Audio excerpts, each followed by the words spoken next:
The realization slowly dawned that, according to John Ramsey's account, at least one of the intruders must have remained hiding in the home well after the time that police arrived on the scene to investigate the kidnapping of his daughter.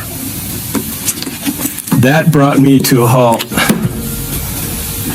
and I struggled to recall the sequence of people's visits to the basement that morning, which is where intruder theorists indicated the suspect or suspects had entered the home.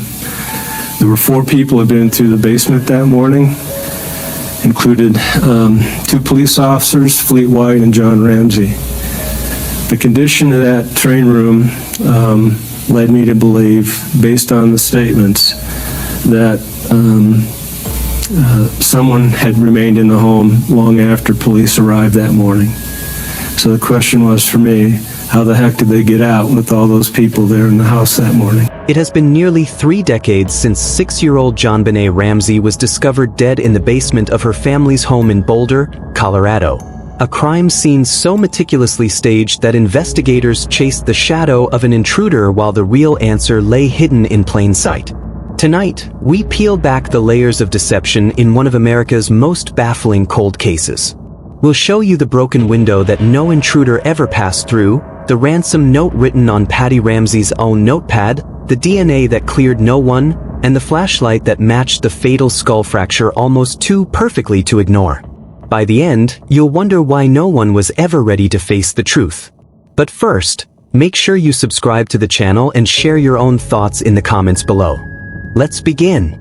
On December 26, 1996, at precisely 5:52 a.m., the Ramsey residence echoed with the panicked voice of Patty Ramsey on a 911 call.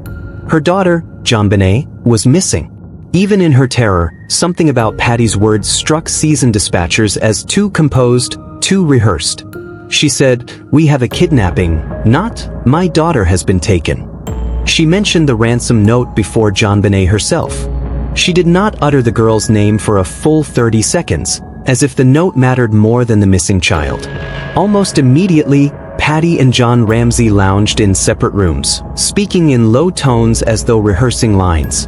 Friends drifted in and out, coffee was served, no one seemed to be in a frantic search. That staging, it turns out, was deliberate. Hours later, at 1:10 p.m., a family friend urged John Ramsey to search the basement for the 100th time. He complied, but with eerie precision. He walked directly to a windowless wine cellar, bypassing stacked boxes and low-ceiling beams, areas even veteran officers had overlooked. He opened the narrow door, found his daughter's body neatly arranged on the cold concrete, her wrists bound with nylon cord fashioned from Patty's broken paintbrush, a black MagliteFlashlight resting nearby. No scream, no tears, John simply lifted her lifeless form, carried her upstairs, and laid her on the living room floor. He covered her with a throw blanket as though to conceal a precious artifact. In that moment, Detective Linda Arndt, present as the sole law enforcement officer, later whispered that she instinctively slid a hand to her holster, convinced the killer was still in the house. That killer, it would later emerge, never left. Investigators scrutinized the ransom note. 2.5 pages, over 370 words, an epic unlike any real-world kidnapper's note. It referenced a small foreign faction, threatened harsh punishment if police were called, and demanded exactly $118,000. That sum matched John Ramsey's Christmas bonus to the dollar. The pen used belonged to Patty. The paper was torn from her own notepad. Linguistic analysts noted lines lifted from 1990s action films like Speed and Dirty Harry, phrases more theatrical than threatening. The note was a performance, a script designed to misdirect. Whoever wrote it knew intimate family details, and had time to rehearse every sentence. The DNA evidence arrived as a beacon of hope for those convinced of an outside culprit. Male genetic material on JonBenét's underwear, long johns, and bindings. Yet successive rounds of testing only deepened the mystery. The original male number 1 profile matched no one in the Ramsey clan, but also no one in criminal databases. A retest in 2008 revealed multiple unknown male contributors on her clothing. None correlated with each other, none with the Ramseys, and none were tied to any crime. Instead of clarifying the case, the DNA pointed to contamination, staging, factory handling, or innocent contact, proving that touch DNA can mislead as easily as it illuminates. In 2006, James Kohler, a veteran investigator, was hired by the Boulder District Attorney to re-evaluate every shred of evidence. He spent years sifting through 60,000 pages of reports, rewinding 911 calls and pausing crime scene videos frame by frame. He saw what no one else had: a broken basement window that remained impossible as an entry point, a spiderweb triangular and intact across the window's lower frame, undisturbed, a layer of dust and pine needles on the grate above it, unshifted for months. No footprints drifting in, no scuffed paint, no disturbed debris. Any attempt to crawl through that opening would have shredded the web and scattered the litter. Yet at the Ramsey home, it lay pristine. The window was a prop. He also scrutinized the so-called stun gun marks on JonBenét's back. 2 red abrasions, each precisely 3 centimeters apart. Lab experts initially suggested a taser, but Kohler commissioned side-by-side comparisons with experimental wounds on animal tissue and live demonstrations. The spacing, tissue trauma, and absence of electrical burn marks did not match. Instead, retired Detective Gary Smith's stun gun marks aligned almost exactly with sections of an O-gauge model train track found among JonBenét's toys. 2 parallel rails, spaced identically to the abrasions, could carve such marks with minimal force, marks consistent with a child's toy, not a criminal's weapon. Then there was the MagliteFlashlight. That heavy, cylindrical light lay at the crime scene with every fingerprint wiped clean. In forensic reenactments using a child-sized skull replica, the flashlight delivered a devastatingly precise match to JonBenét's skull fracture, an 8.5-inch linear break with beveled edges identical to the flashlight's rim. It was neither a baseball bat nor a fall down the stairs. The damage was cylindrical and smooth. Kohler gathered data, physical measurements, force thresholds, shape contours.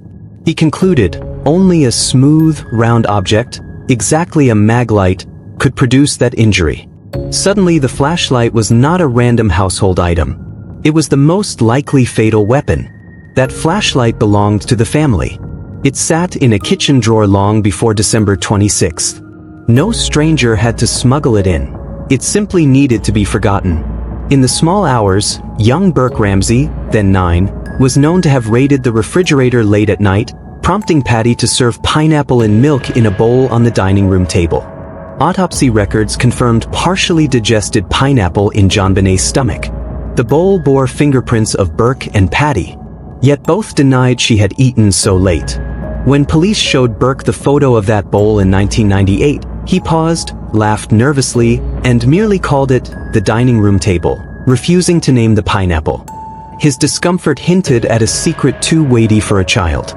Burke's history in the Ramsey home featured troubling childhood incidents, smearing feces on his sister's dolls and bed, and on bedroom walls, and once swinging a golf club that left a scar on JonBenét's face. Whether whimsical mischief or deeper behavioral distress, those episodes formed part of the family pattern, largely ignored until Kohler's work re-examined them under a harsher light. If a moment of impetuous rage led Burke to strike JonBenet with a flashlight, sowing panic rather than malice, a panicked cover-up could follow, orchestrated by the very parents he trusted. Throughout his reinvestigation, Kohler never accused a child directly. Instead, he laid out a sequence: a childish blow with a Maglite, JonBenet's silent collapse, Burke's scream, John and Patty's terrifying realization that a 9-year-old could not face trial, the hasty construction of the ransom note, the garrote from Patty's brush, the careful dressing of JonBenet's body, the staging of the window break, the deliberate cleaning of prints. In Kohler's framework, the Ramseys became damage control specialists, protecting their living son, and, by extension, their reputation, at the expense of truth and justice. In the aftermath, John called his private pilot to arrange a flight to Atlanta, within hours of discovering his daughter's body.